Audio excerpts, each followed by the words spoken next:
Naquela noite, quando meu sonífero acabou, acordando com sede, fui até a cozinha, mas fiquei parado na porta do meu escritório. Eu, um professor de 60 anos, estava descalço no corredor escuro, escondido atrás do cabide perto da porta, sentindo-me um ladrão na minha própria casa. Imediatamente percebi o cheiro familiar de tabaco do meu enteado e vi a silhueta da minha esposa Graça.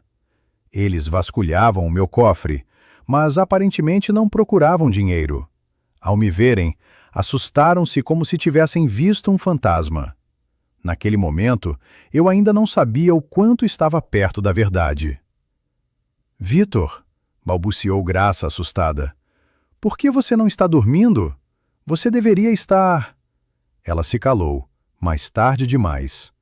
Esse deveria estar, sussurrado na escuridão da minha própria casa. Sabem, aquilo me atingiu com mais força do que o microinfarto do qual ainda não havia me recuperado. Foi como se a terra, a firme e familiar terra, sobre a qual se caminha por 60 anos, de repente sumisse sob os pés. E você cai. Olá, meu nome é Vitor Ferreira. Tenho 60 anos. Provavelmente estou começando de forma muito abrupta. É simplesmente difícil lembrar disso. Mas, por favor, me ouçam. A vida toda ensinei na universidade como professor. Agora estou aposentado e, como já disse, de licença médica. Recentemente tive um problema no coração, um microinfarto. Os médicos disseram: "Não se preocupe, Vitor, o senhor vai viver, mas precisa ter cuidado. Regime de repouso e nada de agitação." E eu tomava cuidado.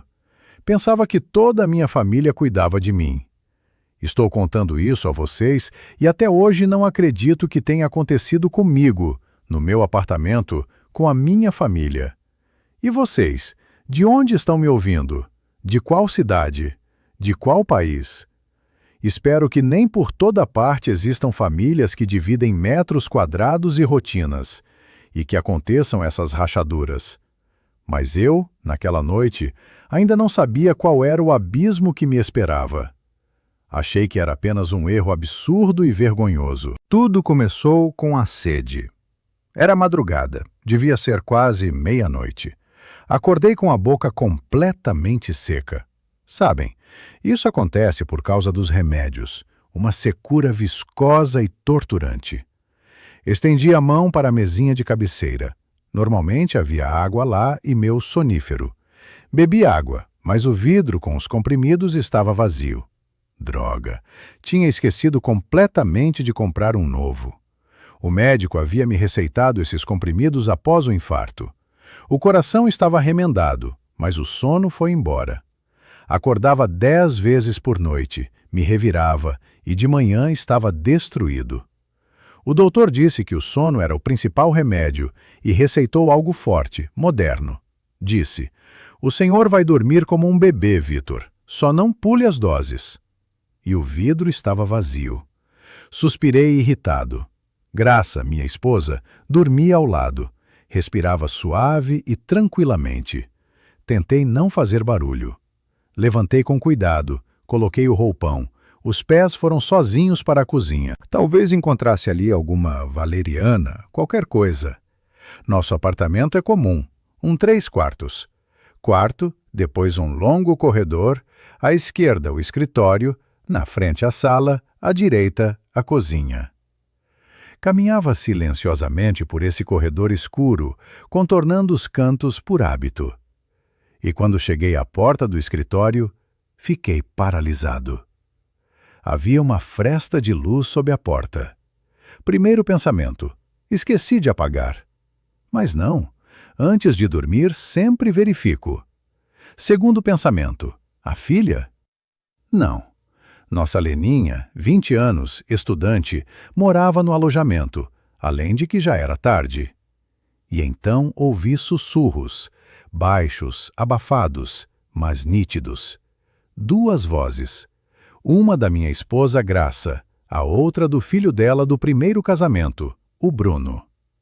O que o Bruno, de 35 anos, aquele imprestável, estava fazendo no meu escritório de madrugada? E Graça, que há pouco dormia ao meu lado. Tomou conta de mim um pressentimento muito ruim, frio, pegajoso. Não bati a porta, simplesmente pressionei a maçaneta silenciosamente. A porta cedeu sem ranger. Eles estavam de costas para mim. Graça com seu roupão favorito, aquele que eu trouxera de Sintra, e Bruno com uma jaqueta de rua jogada por cima, às pressas. Ambos se debruçavam sobre minha mesa, e sobre a mesa, sabem, eu tinha lá um pequeno cofre pessoal. Não que guardasse milhões ali, documentos do apartamento, algumas economias para emergências, uma reservinha de professor, como se diz. E esse cofre estava aberto. A porta escancarada. Ao lado, na mesa, papéis da minha gaveta estavam espalhados. Eles vasculhavam. Vasculhavam minhas coisas como ladrões. Graça, Bruno, o que estão fazendo aqui de madrugada? Minha voz estava rouca, pela sede ou pelo que vi. Eles se assustaram como se tivessem levado um choque. Graça se virou, apertando as mãos contra o peito. Bruno se endireitou, fechando a pasta com documentos. A reação deles não era simplesmente constrangimento. Não era vergonha de serem pegos em algo embaraçoso. Era puro medo animal. Pânico. Graça me olhava com os olhos arregalados. O rosto dela ficou branco como lençol de hospital. E foi então que ela disse aquela frase. Vitor, por que você não está dormindo? Você deveria estar... Ela se calou. O Bruno, meu enteado, se recuperou mais rápido. Sempre foi esperto quando o assunto era vantagem. Tentou sorrir, mas saiu torto. Pai, desculpa por ter acordado. Achamos que não estávamos fazendo barulho. Mãe procurava um recibo antigo do seguro do carro. Amanhã eu precisava ir à seguradora, sabe? Tem aquele recálculo. Olhei para a bagunça na minha mesa, para o cofre aberto, para os rostos assustados deles. Um recibo de seguro. De madrugada, no meu cofre pessoal, cuja chave sempre ficava comigo, a desculpa era tão desajeitada, tão estúpida, que me deu mal-estar físico. Não disse nada para eles, nem uma palavra. Não gritei, não perguntei o que queriam. Simplesmente olhei para a Graça. Por um longo tempo.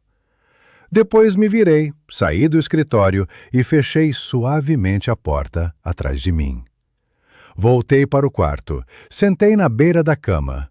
O coração disparou. Não como no infarto, não, de outra forma. Surdo, pesado, como se tivessem enchido com algodão molhado. Naquela noite, pela primeira vez na vida, não confiei na minha esposa. Até aquele momento minha vida me parecia bem, se não ideal, pelo menos organizada e correta. 60 anos, aposentadoria merecida. Sim, aquele infarto foi um golpe mais recuperável e o mais importante era o cuidado. Estava cercado de tanto cuidado que às vezes até me cansava dele. Graça. Minha Graça, com quem vivíamos juntos há mais de 20 anos, parecia o cúmulo da dedicação. Ela rondava em torno de mim com o esfigmomanômetro, com chás, verificava se eu tomava os remédios no horário. Vitor, não se esqueça. Vitor, está na hora. Nossa filha comum, Leninha, inteligentíssima, embora morasse no alojamento, ligava todos os dias. E até Bruno. Isso era estranho. Bruno, meu enteado, que antes, digamos, me ignorava, de repente começou a aparecer quase todas as noites. Antes ficávamos meses sem vê-lo, e de repente nasceu esse amor de filho. Ficava na cozinha, tomava chá com Graça, conversava baixinho. Eu ficava no quarto e pensava. Por que meu aparecimento os assustou tanto? Se procurassem aquele maldito recibo, teriam ficado constrangidos, pedido desculpas, mas estavam em pânico por eu tê-lo surpreendido. E então entendi. Entendi quando Bruno começou essas visitas, logo após minha alta hospitalar, e entendi a que horas ele sempre aparecia, às 10 da noite, no início da tarde. Exatamente quando eu, tendo tomado minha dose forte de sonífero, já deveria estar dormindo profundamente. Não esperavam apenas que eu adormecesse, contavam com isso. Não fechei os olhos até de manhã. Simplesmente fiquei deitado, olhando a escuridão da janela dar lugar a uma madrugada cinzenta e suja. Ouvi a respiração de Graça ao lado, regular, calma, sonolenta. A respiração de uma mulher que dormia tranquilamente depois de ter vasculhado o cofre do marido de madrugada. O coração não doía. No infarto ardia e apertava, agora simplesmente entorpeceu, como se tivessem tirado e colocado ao lado na almofada. Pensava no que Bruno dissera. Um recibo de seguro, de madrugada, abrindo meu cofre pessoal.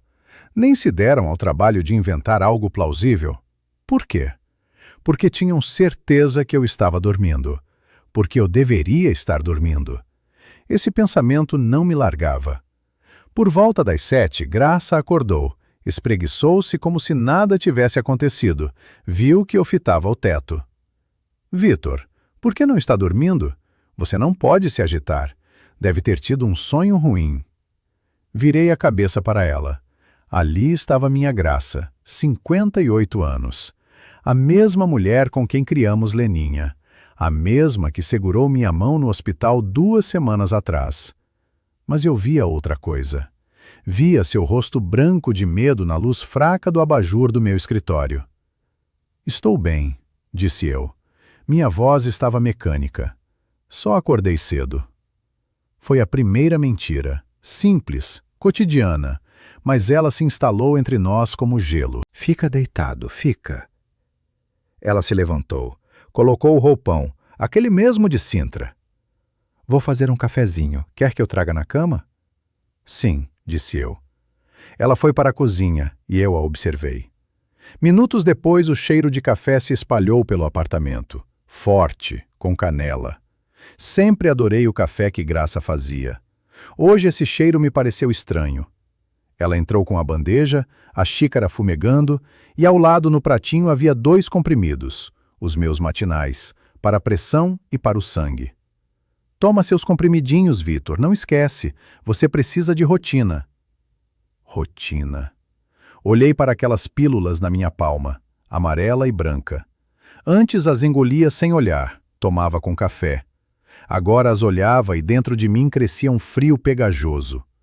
O que havia nelas? E se já estivessem fazendo algo?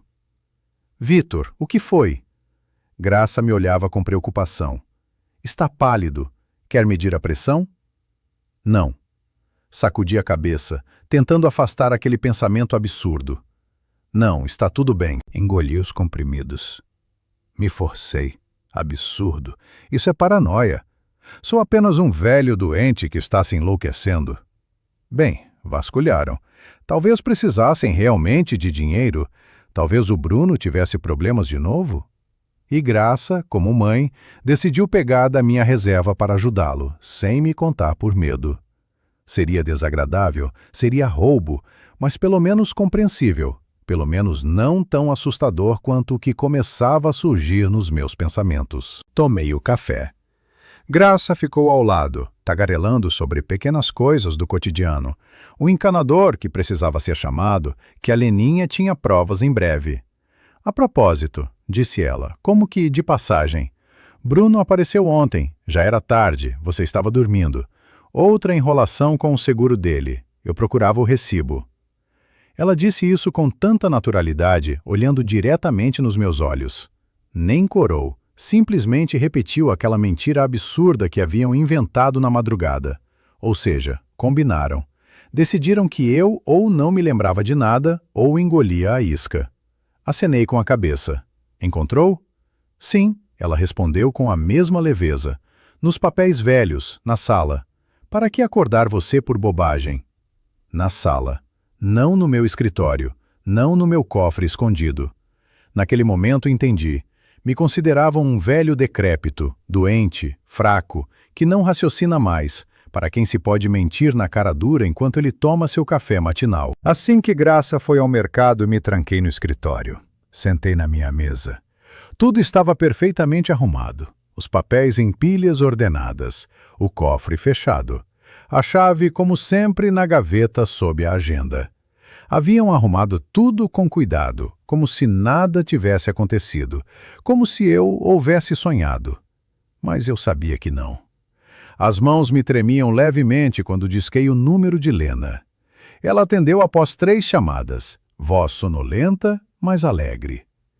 Paizinho, oi, por que tão cedo? Está tudo bem? Leninha, oi, minha filha. Hesitei. Como dizer? Como dizer a uma menina de 20 anos que a mãe dela... Pai precisa conversar com você. Só me ouça com calma. Tá. Pai, está me assustando. O que aconteceu? O coração? Não, o coração está bem, filha. Aconteceu uma coisa estranha ontem. E contei, escolhendo as palavras com cuidado, com medo de parecer louco. Contei como acordei com sede, como o vidro do sonífero estava vazio, como vi a luz no escritório. Peguei a mãe e o Bruno de madrugada no meu escritório. Lena, eles estavam vasculhando meu cofre. Do outro lado da linha houve silêncio. Pai, disse ela afinal, e na voz dela ouvi o que mais temia. Condescendência. Aquela condescendência amorosa e cuidadosa. Pai, não... Lena, não estou inventando. Pai, você está se enlouquecendo. Ela me interrompeu, mas suavemente. Você está depois do infarto, não pode se agitar. Mas procuravam. Talvez fosse mesmo o recibo. Bem, no cofre. Talvez a mãe pensasse que você tivesse guardado lá. Pai, que roubo! Que é isso? A voz dela tão jovem, tão segura. Sem dúvidas. Com amor por todos nós. Ela simplesmente não conseguia, fisicamente não conseguia acreditar no que eu dizia. Eles se assustaram, Lena. Se assustaram porque eu os peguei. Pai, claro que se assustaram. Ela até riu. Invadiram seu escritório, te acordaram, e aí ficaram com medo de você fazer uma repreensão. A mãe não faria isso. Pai, por favor, não fique pensando nisso. Toma um calmante. Você precisa de repouso. Tchau, paizinho. Preciso ir para a aula. Ligo hoje à noite. Te amo. Amo você. Respondi mecanicamente. Desliguei. Ela não acreditou. Para ela sou um velho doente se enlouquecendo. E Graça é simplesmente mãe. Ela não vê nada além de cuidado. Fiquei sozinho. Absolutamente sozinho. Leninha nos ama a ambos. Ela não pode acreditar. Ela não quer escolher. Se quero saber a verdade, se quero sobreviver, devo agir sozinho. Toda a minha lógica de professor, toda a minha vida onde 2 mais 2 sempre foram 4, de repente disparou em velocidade alucinante. O que querem? Dinheiro, documentos, documentos do apartamento. Este 3/4 no centro. Bruno babava por ele há muito tempo. Mas enquanto eu estou vivo, enquanto estou... E se deveria estar dormindo? Não era à toa. E se o sonífero estava vazio? Por que o vidro ficou vazio exatamente ontem? Um frio tal me tomou que comecei a bater os dentes. Precisava verificar isso. Levantei, peguei minha carteira. Graça, vou dar uma volta. Gritei para o corredor quando ouvi ela voltar. O médico disse que andar é bom. Ela imediatamente saiu da cozinha, enxugando as mãos no avental. Vitor, para onde vai sozinho? Vou com você ou peço ao Bruno? Ele já deve... Não. Me assustei de como disse isso com rispidez. Não, vou sozinho. Só ao redor do quarteirão. Preciso de ar. Ela me olhou. Como? Já não entendia mais. Com cuidado ou com suspeita de que eu havia desconfiado de algo? Tudo bem, disse ela finalmente. Mas coloca o cachecol, Vitor. Está fresco. Ela se aproximou e enrolou o cachecol em mim. A mesma mão que de madrugada abria meu cofre.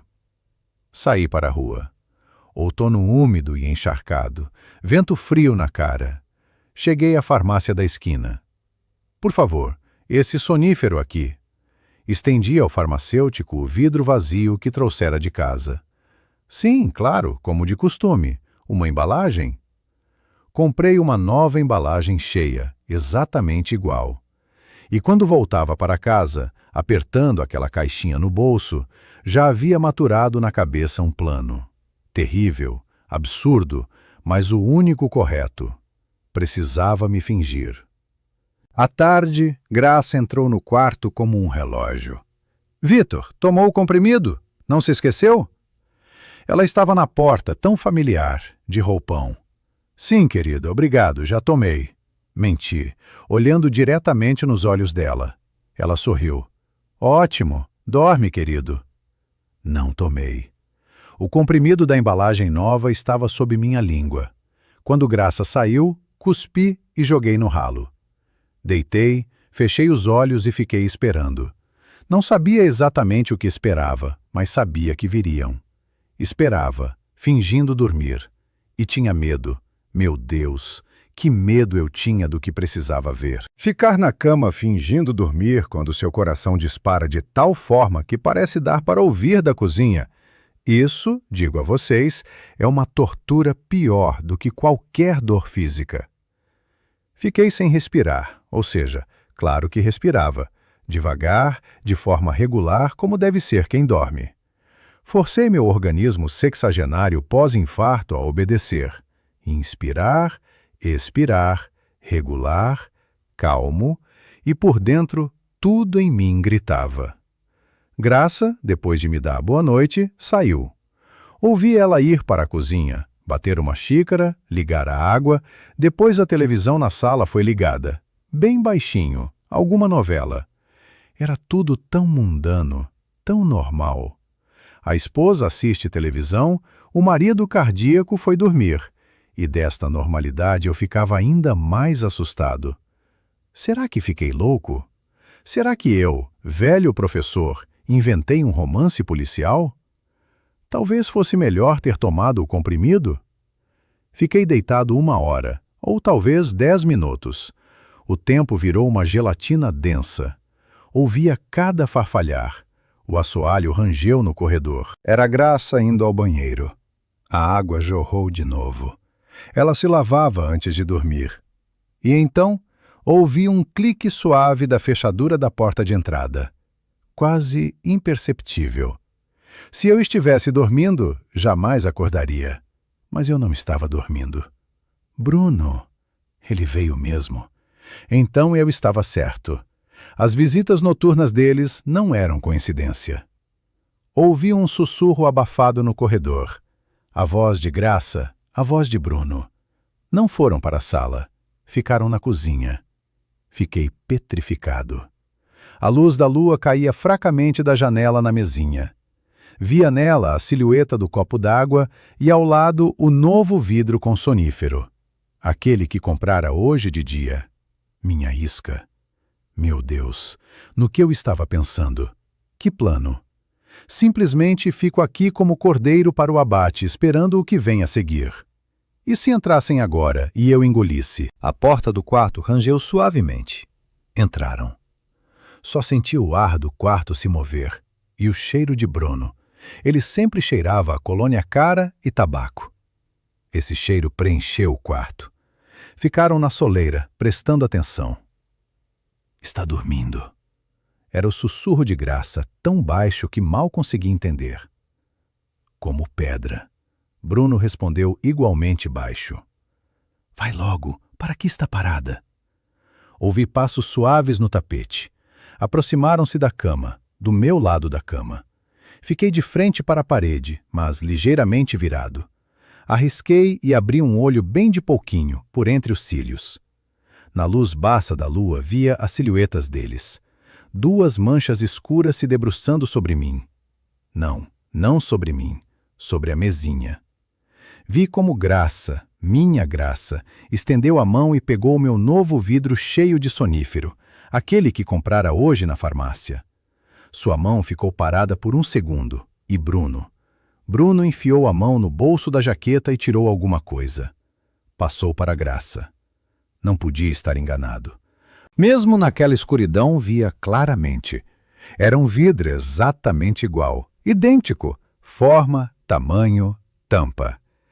E Graça, diante dos meus olhos, fez a troca. Colocou o vidro deles na mesinha e o meu verdadeiro apertou no punho. Fechei o olho. O coração pulou um batimento.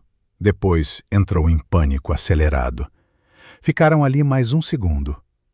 Pronto, sussurrou Graça. Vamos. Saíram tão silenciosamente como haviam entrado. A porta se fechou, a fechadura do corredor clicou. Bruno foi embora. Não sei quanto tempo fiquei deitado, talvez 5, 10 minutos. Tinha medo de me mover. Tinha medo que voltassem, que desconfiassem de algo. Depois ouvi o assoalho ranger no corredor. Graça foi dormir no quarto de Lena. Muitas vezes dormia lá. Dizia que tinha medo de me acordar, que se revirará. Você precisa de repouso, Vitor, dizia ela. Repouso.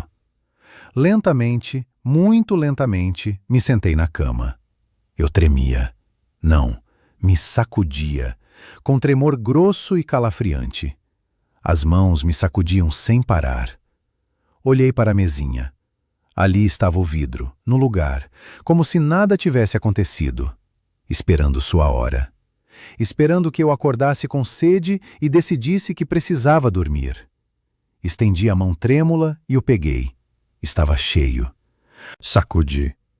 Os comprimidos batiam surdamente dentro. O que havia ali? O que havia naquele vidro que minha esposa e meu enteado haviam me substituído enquanto eu dormia? Pensei que procuravam dinheiro. Pensei que queriam me enganar com o apartamento. Como fui ingênuo, como fui tolo! Não era fraude, era um assassinato lento, silencioso, doméstico. Não queriam sujar as mãos, queriam que eu simplesmente não acordasse. Overdose. Veneno que provocaria um novo infarto. Meu coração doente, a cobertura perfeita. Ah, o pobre Vitor Ferreira nunca se recuperou. Nós cuidávamos tanto dele. Cuidado, que palavra terrível. Olhei para aquele vidro na minha mão e a raiva começou a expulsar o medo. Fria, negra. Que eu, professor e intelectual, jamais suspeitara que houvesse dentro de mim. Decidiram que eu era material esgotado, um velho que atrapalha, que impede de vender o apartamento e viver bem. Me levantei com pernas bambas, cheguei ao banheiro, me tranquei. Sentei na borda da banheira e abri a torneira para a Graça não ouvir nada. A água corria e eu olhava meu reflexo no espelho. Um velho pálido e assustado, com olhos loucos, me olhava. Não, polícia. O que diria a eles? Bom dia. Minha esposa trocou meus comprimidos enquanto eu fingia dormir. Olhariam para mim como para um louco. Verificariam o vidro e Graça diria que eu mesmo o comprara, que estava doente, que estava com paranoia pós-infarto. Lena, minha filha. Ela não acreditara de manhã, mas agora eu tinha prova. Ali estava, na minha mão. Peguei o celular. As mãos ainda tremiam. Mal conseguia teclar. Lena, sussurrei no aparelho, cobrindo o barulho da água. Lena, é o pai. Pai, o que aconteceu? Que horas são? Por que está sussurrando? A voz dela estava preocupada. Leninha, engoli em seco. Por favor, vem agora, imediatamente. Pai, o que foi? Está mal? Chama a ambulância? Não, nada de ambulância. Só vem, pega um táxi, eu pago. E o mais importante, Lena, está me ouvindo? Não fala nada para a mãe, nem um som, só vem. Isto é... Fiz uma pausa. Isto é questão de vida, filha. Do outro lado houve silêncio. Aquele silêncio condescendente da manhã desapareceu. Estou indo, pai, disse ela com firmeza e desligou. Fiquei sentado no banheiro escuro, abraçando o telefone e aquele vidro terrível, e chorei. Chorei e sabia que esta noite a guerra na minha casa apenas havia começado. Fiquei no banheiro gelado por uma eternidade, parecia. O tempo parou. Ouvia o silêncio zumbir no apartamento. Escutava a Graça se mexer dormindo no quarto de Lena do outro lado da parede. Minha esposa, a mulher que acabava de me condenar à morte. Cada rangido do assoalho no corredor ecoava como um golpe no peito. Me parecia que a qualquer momento ela acordaria, perceberia que eu não estava na cama, começaria a procurar. E aí? O que diria, segurando aquele vidro na mão? Olhei para ele na minha palma trêmula. Tão comum, de farmácia, plástico branco, etiqueta azul. Dentro estava meu remédio, meu sossego, aquele sossego eterno que ela me desejava. E então ouvi, lá longe no corredor, quase imperceptível, o roçar delicado de chave na fechadura. Era Lena. Ela tinha sua chave. Me levantei com pernas bambas, o coração batia na garganta. Entreabri a porta do banheiro. O corredor estava escuro, mas vi sua silhueta. Ela estava parada, sem tirar a jaqueta, pálida como sombra, na luz fraca do poste de rua pela janela da sala. Pai. O sussurro dela era quase inaudível. Dei um passo em sua direção, sem dizer uma palavra. Peguei sua mão fria e a puxei. Não para a cozinha, não para a sala, para meu escritório. Só lá me sentia com alguma segurança, entre meus livros. Fechei a porta, girei a chave na fechadura. Pai, o que aconteceu? Você me assustou de morte. O que foi, a mãe? Silêncio, rouquejei. Silêncio, filha. Acendi o abajur de mesa, aquele mesmo que acendera a noite anterior. A luz verde preencheu a mesa suavemente. Pai, está todo tremendo? Está tendo um ataque? Não, disse eu. Estou tendo uma revelação. Sentei em minha velha cadeira de trabalho. Coloquei na mesa o vidro que trouxera do quarto, aquele que Graça e Bruno me haviam deixado. Lena olhou para ele. Pai, isso é seu sonífero. Não entendo. Você o perdeu? Sabem, naquele dia em que fui à farmácia, algo estralou dentro de mim. Algum instinto de sobrevivência, imagino. Estava no caixa e uma voz interior me disse, compra 2. Para quê? Não sabia. Simplesmente obedeci. Comprei 2 embalagens iguais. Uma coloquei na mesinha, como isca, e a segunda estendi a mão para a gaveta. Sob uma pilha de anotações antigas que não conseguia jogar fora, estava ela, a segunda embalagem, a minha, a verdadeira. Coloquei na mesa ao lado da primeira. Veja, Leninha. A voz me tremia, mas tentava falar com firmeza. Isso aqui, apontei o dedo para o primeiro vidro, estava na minha mesinha. Isto a mãe me deixou. E isto aqui, empurrei o segundo, eu comprei hoje e escondi. Ela olhou para os 2 vidros completamente idênticos, absolutamente iguais. Pai, mas... ainda não entendo, mas você comprou 2. Não, Lena. Olhei diretamente nos olhos dela. Rezava para que ela enxergasse, para que acreditasse. O que comprei e coloquei na mesinha, eles levaram, Graça e Bruno. De madrugada, enquanto eu fingia dormir, levaram meu vidro.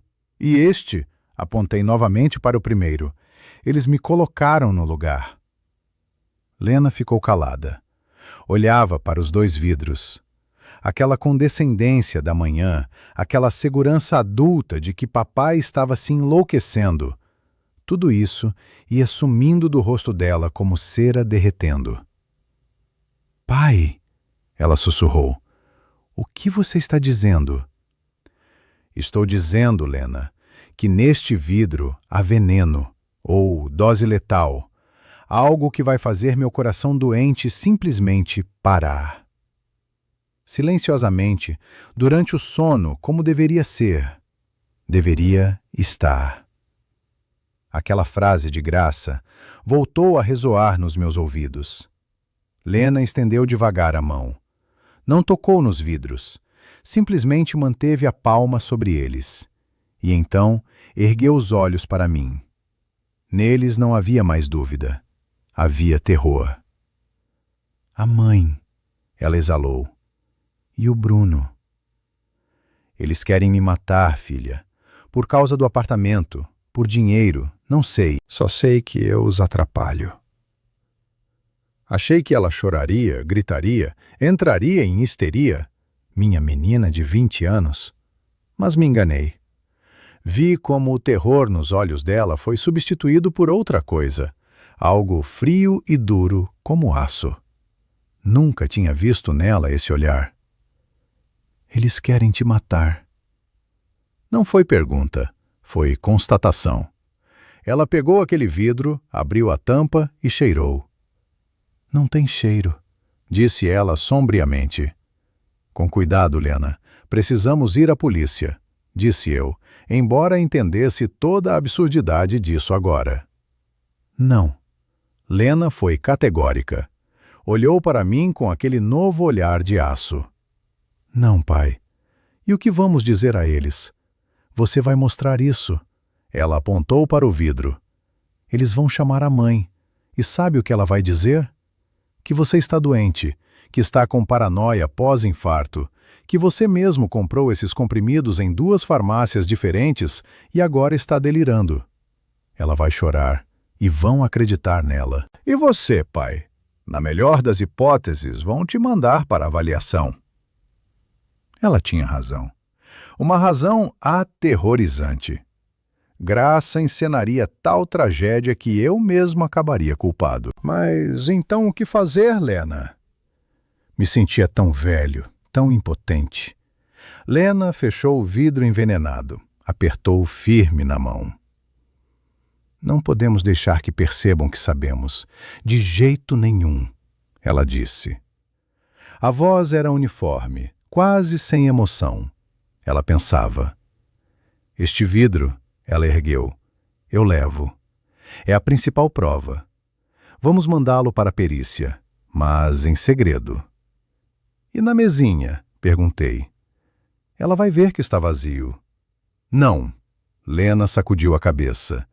Na mesinha precisa ficar um vidro, igual. Pai, você tem alguma vitamina, algo inofensivo, num vidro parecido? Pensei e lembrei. Sim, acho que na cômoda. Fui ao quarto. Graça dormia. Fui na ponta dos pés até a cômoda. Abri a gaveta. Sim, aqui estavam. Vitaminas comuns que tomara na primavera. O vidro não era exatamente igual, mas a etiqueta era parecida na cor. Vai servir, sussurrei voltando ao escritório. Lena pegou o vidro. As etiquetas são diferentes, ela vai notar. Ficou pensativa por um segundo. Depois pegou com decisão minha embalagem, a segunda, a verdadeira. Pai, disse ela, este é seu sonífero verdadeiro. Esconda fundo, onde eles jamais encontrem. Entendeu? Acenei. O vidro envenenado eu levo agora. E na mesinha? Ela olhou para o vidro de vitaminas. Vamos colocar estes, vitaminas. Mas a etiqueta, Lena? Que se dane a etiqueta, ela disse duramente. Ela vai vir de manhã, vai ver o vidro. Na meia-luz não vai enxergar, e se enxergar, vai ser tarde demais. O importante é você estar em segurança. Você vai tomar uma vitamina. Ela escondeu o vidro envenenado fundo na bolsa. Pai, disse ela olhando nos meus olhos, agora me escuta. Não podemos simplesmente ficar sentados esperando. Precisamos fazê-los se trair. Precisamos pegá-los com uma armadilha. Lena, do que você está falando? Que armadilha? Eu sei o que querem acima de tudo. O Bruno não parou de me encher a cabeça com esse apartamento, que está sendo mal aproveitado, que um velho não precisa de tanto. Eles acham que você já está quase... Ela não terminou. Então, que assim seja, disse ela. Pai, você vai ter que representar. Vai ter que morrer. Olhei para minha filha de 20 anos, que acabara de me salvar a vida, e agora elaborava friamente um plano que me gelava o sangue. E entendi que meu mundo tranquilo de professor havia ruído de vez. Morrer? Repeti, como se não tivesse entendido. Lena, que história é essa? Você está bem da cabeça? Isso... Não achava palavras. Era monstruoso. Eu era o professor Vítor Ferreira. Ensinei lógica e história da filosofia a vida toda. Não sou ator para representar uma coisa dessas. Pai, ela pegou minha mão. A palma dela estava gelada, mas o aperto era firme, quase masculino. Não temos escolha. Você vai contar para eles. Eles vão rir. Vão dizer que você delira.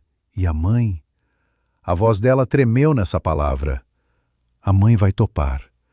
Precisamos fazê-los acreditar que o plano deles está funcionando, que você está definhando, que os comprimidos estão fazendo efeito. Olhei para minha menina. 20 anos, estudante. Deveria estar saindo com amigas, reclamando de aulas chatas. E estava no meu escritório às 3 da manhã. Planejando como armar uma cilada para a própria mãe. Eles precisam ficar imprudentes, pai. Eles precisam se apressar. Querem vender o apartamento enquanto você ainda está aqui. Enquanto podem falsificar sua assinatura. Enquanto podem acertar com cartórios corruptos. O Bruno sabe dessas coisas, tenho certeza. Ela tinha razão. O veneno era só o primeiro passo. Depois, o apartamento. Certo, disse eu. A voz não me obedecia. Certo, vou fazer como você diz. Aqui. Ela pegou o vidro de vitaminas da mesa. Agora este é seu sonífero. Coloca na mesinha bem à mostra. Amanhã de manhã, na frente dela, você vai ter que tomá-lo. Ela guardou o vidro envenenado na bolsa. Fechou o zíper. Aquele som me pareceu o clique de um gatilho. Vou embora, disse ela. Não volto para o alojamento. Vou dormir na casa de uma amiga. Nenhuma palavra para ninguém.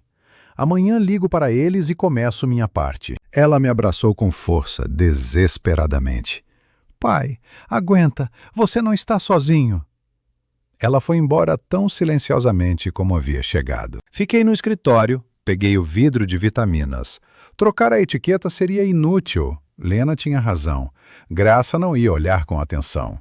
Ela mesma havia colocado ali o que achava. Voltei para o quarto. Graça dormia, tranquilamente. Coloquei as vitaminas na mesinha e me deitei. Amanhã foi impossível. Acordei com cheiro de café.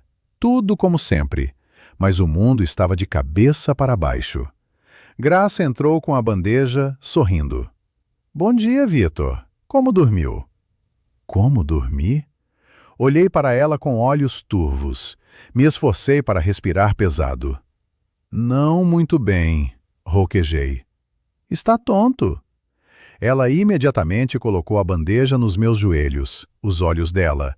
Pela primeira vez olhei de verdade para eles. Não havia medo neles, havia expectativa. Bem, provavelmente é a pressão, disse ela. Você está tomando os comprimidos. Aliás, ela indicou com a cabeça para a mesinha. De noite ficou mal, não tomou. Ela olhava para o vidro, para aquele vidro. Não, disse eu. Esqueci. Veja só, mas precisa, Vitor, precisa. O médico receitou para dormir. O sono agora é seu principal remédio.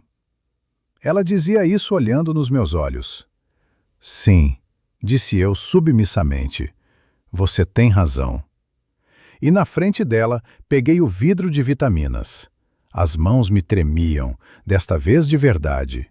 Abri a tampa, despejei na palma uma bolinha amarela. Ótimo, disse Graça aprovadoramente. Toma, com o café. Coloquei a vitamina na boca e tomei com o café. Ela me observava, olhava como eu engolia. Naquele momento entendi. Ela não estava apenas esperando, estava saboreando. Saboreando seu poder, a forma como eu, obedientemente, com a mão dela, tomava o remédio. Acho que vou ficar mais um pouco deitado, disse eu, afastando a xícara. Fraqueza? Claro, claro, fica deitado. Ela se apressou. Vou vir mais tarde, verificar. Ela foi embora, e eu fiquei olhando para o teto. O dia inteiro representei. Não saí do quarto, pedi que trouxessem caldo. Falava baixinho, trocava as palavras. Esquecia por que a havia chamado. Era degradante. Me sentia humilhado. Graça voava pela casa. Estava alegre. Não lembrava de tê-la ouvido cantarolar assim há muitos anos. Era atenciosa demais. A cada meia hora aparecia. E aí, Vitor, ainda deitado?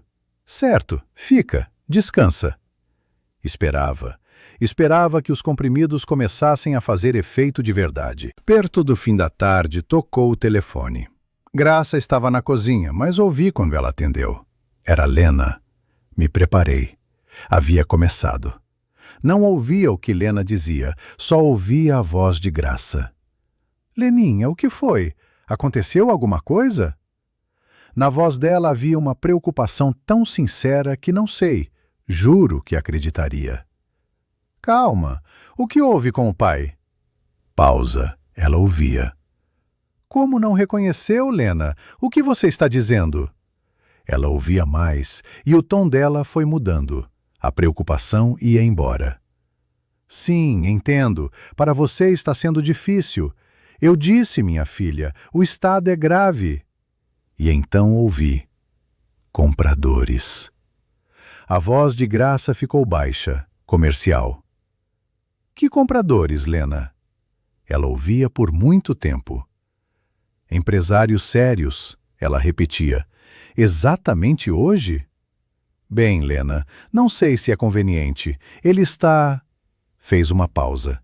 Entendi no que estava pensando. Conveniente? Muito conveniente. Não, não, você tem razão, ela disse rapidamente. Você está absolutamente certa. Não se pode perder a oportunidade. Se as pessoas são sérias, sim, traze. A que horas? 7. Certo, eu e o Bruno estaremos aqui. Sim, já ligo para ele. Leninha, você só se aguenta. Você está fazendo tudo certo. A gente te apoia. Ela desligou. Na cozinha ficou silêncio, e então ouvi como ela discava. Bruno. A voz dela vibrava de alegria mal disfarçada. Bruno, urgente aqui, parece que... Leninha finalmente amadureceu. Ela tem compradores. Sim, hoje. Às 7.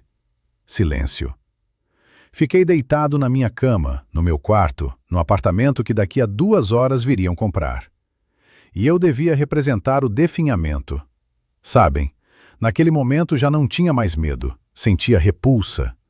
Perdi a esposa, perdi a vida que construíra durante 30 anos. Tudo se revelou mentira, cenário de papelão, por trás do qual se escondiam 2 predadores aguardando minha morte.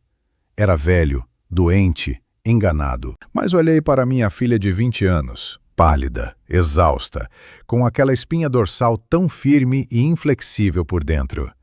A menina que acabara de me salvar não pela força, mas pela inteligência. E entendi que não perdi tudo. Entendi que era o homem mais rico do mundo. Exatamente às 7, o interfone tocou no corredor. Fechei os olhos e me preparei para minha última entrada em cena.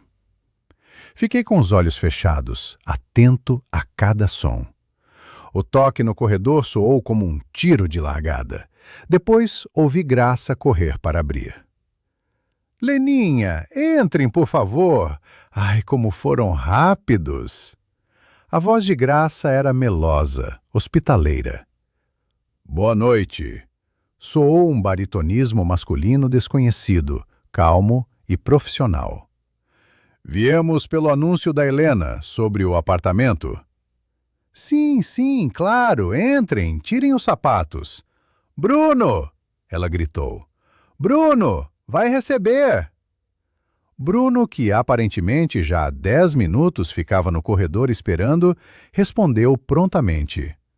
Boa noite. Muito prazer, Vitor. Boa noite. Prazer. Sérgio Pinto, respondeu o barítono. Luiz Abreu.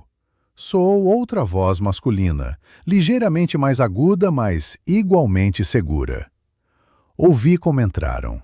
Passos pesados, cheiros, tabaco caro, como o de Bruno, e mais alguma coisa, cheiro de pastas de couro. Mãe, o pai está muito mal, disse Lena. A voz dela estava quebrada. Meu Deus, como ela representava! Carregava lágrimas e cansaço. Silêncio, silêncio, filha. Graça imediatamente entrou no papel. O que fazer? Fazemos tudo o que podemos. Passem, Sérgio. Luiz, aqui é a sala. Vejam. Estava deitado no quarto. A porta estava entreaberta, justo o suficiente para ouvir. Começaram a visita. Era um espetáculo cínico e terrível. Bruno se comportava como o dono. Ele já o era. Vejam, ele relatava animadamente. Sala de 22 metros, parquet de carvalho, autêntico. Janelas para o pátio, silencioso, teto de 3 metros. Apartamento dos anos 50, qualidade, como se vê. Sim, vemos. Planta boa, concordava a segunda voz. Sérgio, muros de sustentação poucos, só no perímetro. Aqui pode derrubar tudo, fazer um estúdio, um loft incrível. Bruno mentia sem hesitar. O bairro é bom, concordava Luiz. E os documentos? O apartamento é escriturado? Completamente. Bruno respondeu sem pestanejar. Um único proprietário, tudo limpo. O pai, bem, ele há muito já. Em resumo, com os documentos não haverá problemas. Preparamos tudo direitinho. Eu ouvia esse regateio. Vendia o meu apartamento com o dono vivo. Passaram pela cozinha. Graça tagarelava sobre a cozinha alemã que de bom grado deixaria. E o banheiro? Perguntou Sérgio. Por aqui, pelo corredor. Bruno os guiava. Vou mostrar. Os passos dele se aproximaram. Passaram pela minha porta. Ouvi como discutiam a troca dos canos. Pronto, disse Luiz. Mais ou menos claro. Cozinha, sala, banheiro. E este cômodo? Entendi que estavam diante da minha porta. E este é... Graça baixou a voz a um sussurro trágico. O quarto. Aqui está meu marido, Vitor Ferreira. Ele está muito mal. Podemos dar uma olhada? O barítono perguntou profissionalmente. Precisamos entender a metragem total. Sim, claro, Bruno se apressou. Só em silêncio. Ele está dormindo. Quer dizer, bem, está com os remédios. A porta do quarto se abriu. Fiquei deitado, virado para a parede, mas não completamente. Deixei uma fresta para ver. Respirava pausado, pesado, com assobio. Na sala entrou a luz forte do corredor. E eles, Graça, Bruno, e 2 homens desconhecidos, altos, em sobretudos caros que nem sequer haviam tirado. Rostos serenos. Não conseguia distinguir na penumbra, mas a postura era confiante. Olharam para mim. Sabem como se olha para um obstáculo, para um guarda-roupa velho que atrapalha as medições. Aqui está, Bruno sussurrou, fazendo um gesto na minha direção. Bem, vocês veem? Vemos, Sérgio concordou. O apartamento é bom, localização excelente, mas há um problema. Dizia olhando diretamente para mim, para meu corpo na cama. Que problema? Bruno se tensionou. O problema é o proprietário, disse o comprador com voz uniforme e impassível. Ele está vivo. Houve silêncio. Graça inspirou. Lena, parada atrás deles nas sombras do corredor, ficou imóvel. Eu estava deitado com o coração martelando as costelas. Naquele momento, quando aquele homem me olhava como a um móvel, Pensei em apenas uma coisa. Devia mesmo simplesmente confiar em Lena e no plano dela. Por mais arriscado que fosse, ou valeria tentar ir à polícia de qualquer forma, arriscando ser tomado por louco. Mas era tarde demais. O espetáculo corria. Bruno, decidindo que estava diante de pessoas da sua casta, homens de negócios cínicos que precisavam simplesmente que a situação fosse esclarecida, deu um passo à frente. Encostou com ar de dono no batente da porta. Sorriu com condescendência. "Não se preocupem", disse ele baixinho, em tom confidencial, apontando para mim. "Isso não é problema. Nem é problema mesmo." "Como assim?" Luiz perguntou impávido. "Como assim?" Bruno baixou a voz. "Ele está com remédios fortíssimos. Os médicos disseram, é questão de..." Fez uma pausa significativa. 1 ou 2 dias. Ele talvez nem essa noite. Bruno sorriu ainda mais largo. "Sobreviva." Ouvi isso. Meu enteado, parado a 2 passos de mim, anunciava a data da minha morte. Negociava com ela. Graça ficou em silêncio. Não disse, "Bruno, que história é essa?" Não disse, "Não ousa." Ficou do lado e se calou. Ela concordava. Lena, parada nas sombras, deu um gemido abafado, mas não lhe deram atenção. Olhavam para os compradores, esperando a reação deles. 1 ou 2 dias, Sérgio repetiu, como que experimentando a frase. Isso muda as coisas, mas ele não tinha terminado. Lentamente, rangendo a cama, comecei a me sentar. "Parece que..." disse eu no silêncio ensurdecedor. "Mudei de ideia quanto a morrer." Minha voz, limpa e firme, sem a rouquidão que tão cuidadosamente havia imitado, cortou o silêncio do quarto como bisturi. Se uma bomba explodisse na sala, o efeito seria mais fraco. Graça não gritou. Emitiu um som estranho e burburizante, como se levasse um soco no estômago. Agarrou a mão à garganta. Os olhos dela arregalaram a um tamanho incrível e todo o sangue fugiu do rosto. Ela me olhava como a alguém voltado do outro mundo. Bruno ficou petrificado. O sorriso condescendente congelou no rosto, transformando-se em careta. Largou a pasta que segurava. As folhas se espalharam pelo chão como leque. Olhava para mim, depois para a Graça, depois de novo para mim, e o cérebro dele, tão rápido e cínico, simplesmente se recusava a processar o que acontecia. Abria e fechava a boca como peixe jogado no gelo. "Vitor!" Graça conseguiu por fim. Era nem mesmo um sussurro, era frufru de folhas secas. Acendi o abajur de cabeceira. A luz forte lhes bateu nos rostos, evidenciando o terror puro neles. "Parece que mudei de ideia quanto a morrer, Graça." Repeti com calma, afastando o cobertor e pondo os pés no chão. Sentado na beira da cama, vivo, são e muito, muito furioso. O plano precisou ser ligeiramente ajustado, sem minha participação. "Pai, você..." Bruno começou, e na voz dele já rascavam notas histéricas. "Que circo é esse?" "Circo?" interveio Sérgio, aquele do barítono. Deu um passo à frente, saindo das sombras. Já não era comprador, era outra pessoa. "Circo, rapaz. Isso que vocês armaram aqui. E o que está acontecendo agora tem outro nome." Abriu calmamente o sobretudo, enfiou a mão no bolso interno do paletó e retirou um gravador. Pequeno, profissional. Apertou um botão. "Não se preocupem, isso não é problema. Ele está com remédios fortíssimos. Os médicos disseram, é questão de 1 ou 2 dias.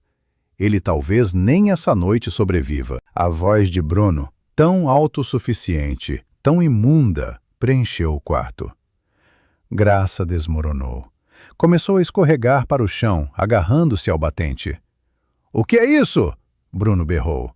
O rosto dele se contorceu. Que negócio é esse? Quem são vocês? Sou, apresentou-se Sérgio. Sérgio Pinto, advogado. E este, ele apontou para o colega, é meu associado Luiz Abreu. Não somos compradores.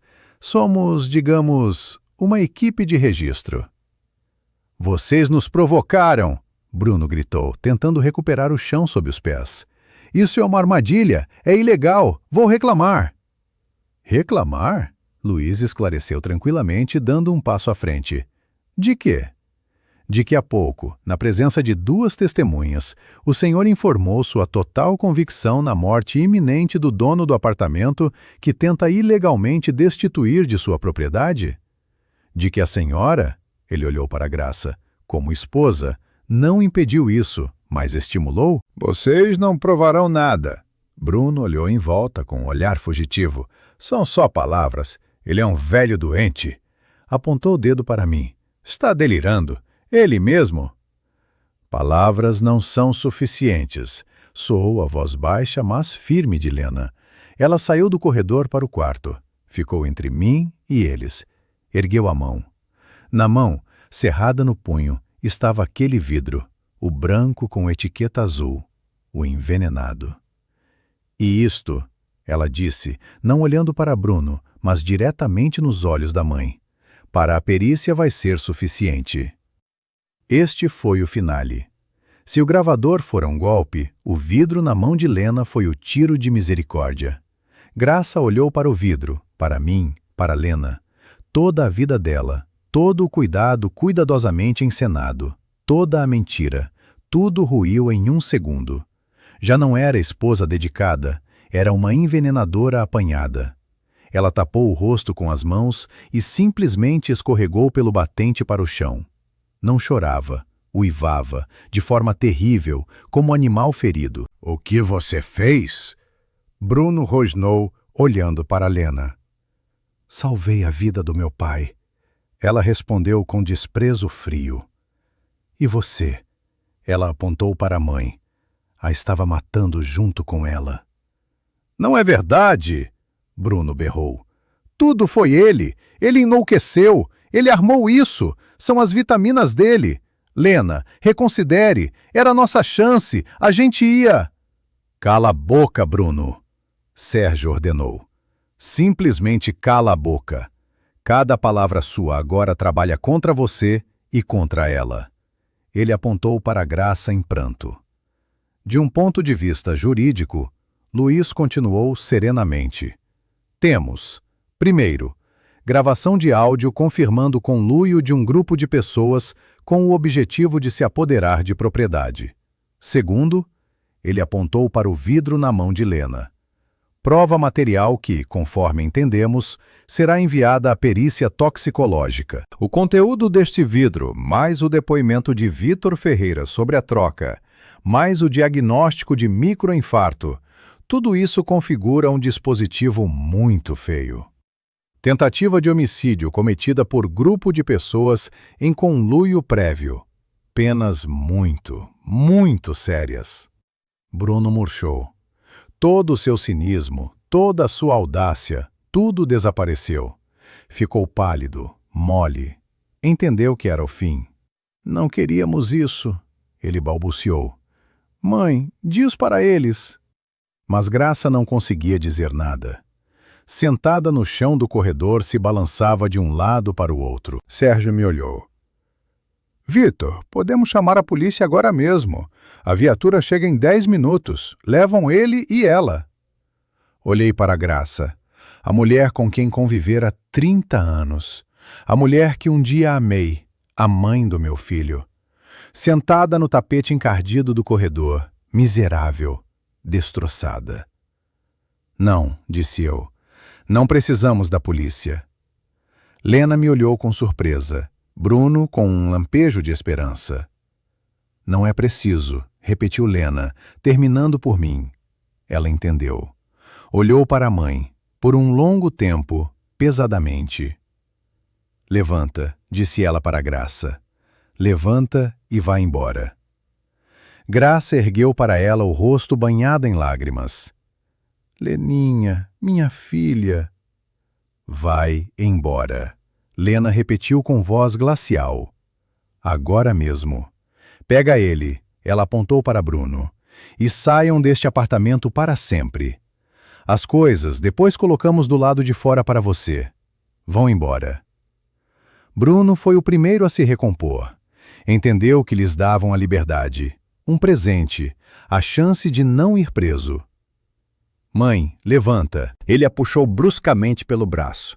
Levanta, vamos. Praticamente a arrastou para a saída. Graça, tropeçando, sem olhar para trás, foi em direção à porta. No limiar, Graça parou por um segundo. Virou. Olhou para mim. Nunca esquecerei este olhar. Nele não havia arrependimento. Havia ódio. Ódio por aquele que sobreviveu, por aquele que a apanhou. Depois olhou para Lena. Você, ela sibilou. Você não é minha mãe, respondeu Lena baixinho. Bruno a empurrou para o patamar. O som da porta batendo ficou no ar. Parecia ensurdecedoramente alto no silêncio que se instalara. Sérgio e Luiz, meus salvadores, disfarçaram um pigarro. Vitor, disse Sérgio, guardando o gravador no bolso. O senhor está seguro de sua decisão de não chamar a polícia? Me levantei devagar da cama. As pernas tremiam um pouco, mas já não pela fraqueza, pela tensão acumulada. Olhei para Lena. Estava no meio do quarto, ainda apertando no punho aquele terrível vidro. Estava pálida como um lençol, mas os olhos estavam secos. Sim, disse eu. Tenho certeza. Fomos compreendidos, Luiz acenou. É seu direito, questão de família. Que combinação de palavras terrível. Questão de família. Mas, acrescentou Sérgio, recomendo vivamente que o senhor imediatamente dê entrada no divórcio e na partilha de bens, antes que tomem novos passos. Graça é sua esposa legal, e Bruno, ele está registrado aqui. Sim, disse eu baixinho. Sobretudo precisa de proteção. Nós e Luiz estamos prontos para ajudar gratuitamente, naturalmente. Considere uma velha amizade. Seu pai, Vitor, certa vez ajudou muito meu pai. Só então olhei de perto para o rosto dele.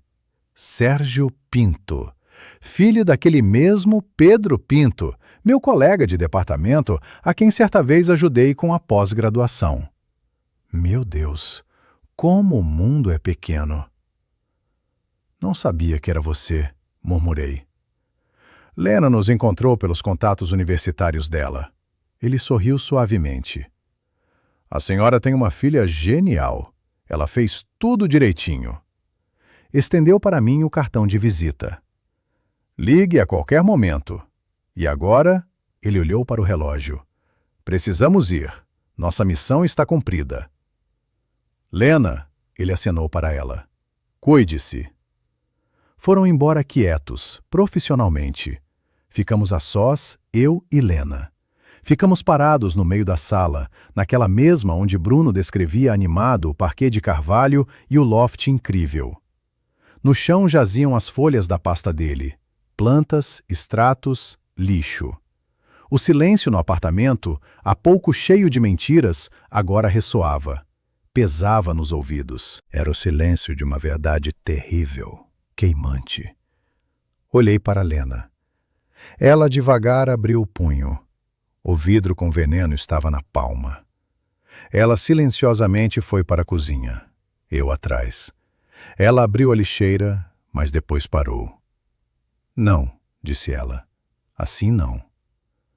Foi para o corredor. Pegou uma sacola, colocou cuidadosamente o vidro nela. Depois voltou para o corredor, pegou o gravador que Sérgio lhe deixara e colocou junto. Isto vamos guardar por enquanto, disse ela, para precaver, para que eles saibam que guardamos. Ela tinha razão, era nosso seguro. E então ela se sentou no banquinho da cozinha e chorou. Não em prantos, não histericamente, quietamente. Lágrimas grandes e pesadas simplesmente escorriam pelo rosto. Ela não se tapava, não emitia nenhum som. Simplesmente olhava para a parede e chorava. Me aproximei e a abracei pelos ombros. Perdi a esposa. Perdi a fé na família como a conhecia. Perdi 30 anos de vida, que, como se revelou, foram construídos sobre um cálculo. Era um homem velho, doente e enganado. Mas olhei para minha filha de 20 anos, pálida, exausta, mas com um eixo tão firme e inabalável por dentro. A menina que acabara de me salvar a vida não pela força, mas pela inteligência. E entendi que não perdi tudo. Entendi que era o homem mais rico do mundo. Passaram alguns meses, 3 ou 4. O tempo após aquele golpe corria de forma diferente, lentamente. Ficávamos sentados em nossa pequena cozinha, naquela mesma. O apartamento tornou-se diferente, silencioso. Fizemos uma reorganização, nos livramos dos fantasmas. Graça e Bruno desapareceram. Sérgio organizou tudo. Divórcio, cancelamento do registro de Bruno por decisão judicial. Receberam alguma indenização. Graça recebeu sua parte pelo que o tribunal lhe atribuiu e foram embora. Para onde? Não sabia. E, sinceramente, não queria saber. Lena tirou um ano sabático. Pai, ela me disse naquela época, não consigo estudar agora. Quero ficar em casa com você. Senão você, ela sorriu, vai começar a esquecer de tomar os remédios de novo. Só que já não havia remédios. Sobre a mesa de cozinha, limpa, lavada, não havia nenhum vidro ou frasco, só a velha chaleira, 2 xícaras e um tabuleiro de xadrez. Por muito tempo não consegui me recuperar de tudo. O coração pregava peças, não pela doença, mas pela vida. Lena me puxou de volta. Ela me forçou a caminhar, me forçou a tirar o xadrez de novo. Peguei a rainha branca e movi uma casa. Sabe, filha, disse eu baixinho, olhando para o tabuleiro. Fiquei pensando aqui. A vida toda tive medo do infarto, medo da pressão alta, e acabou que a coisa mais perigosa é o sonífero mais potente, a confiança cega. Ela adormece a vigilância, adormece a razão, adormece a alma, adormece melhor do que qualquer química. Lena ergueu os olhos para mim, me olhou por um longo tempo, atentamente, e então, pela primeira vez nesses meses longos e terríveis, sorriu. De verdade. Então, pai, ela disse, ainda bem que nossos comprimidos acabaram. Ela pegou sua torre preta. Sua vez. Contei tudo para vocês como foi. Vivi uma vida longa e aprendi uma coisa simples. O mais valioso que temos não é o apartamento nem o dinheiro. São aqueles que estão prontos para se sentar com você num tabuleiro de xadrez quando o mundo todo ruiu. Cuidem das pessoas que amam, por favor. Encontrem hoje 5 minutos e simplesmente digam que as amam. E o que vocês acham? Devíamos, eu e Lena, naquela noite ter deixado eles irem ou deveríamos ter chamado a polícia e os punido conforme a lei? Escrevam o que teriam feito no nosso lugar.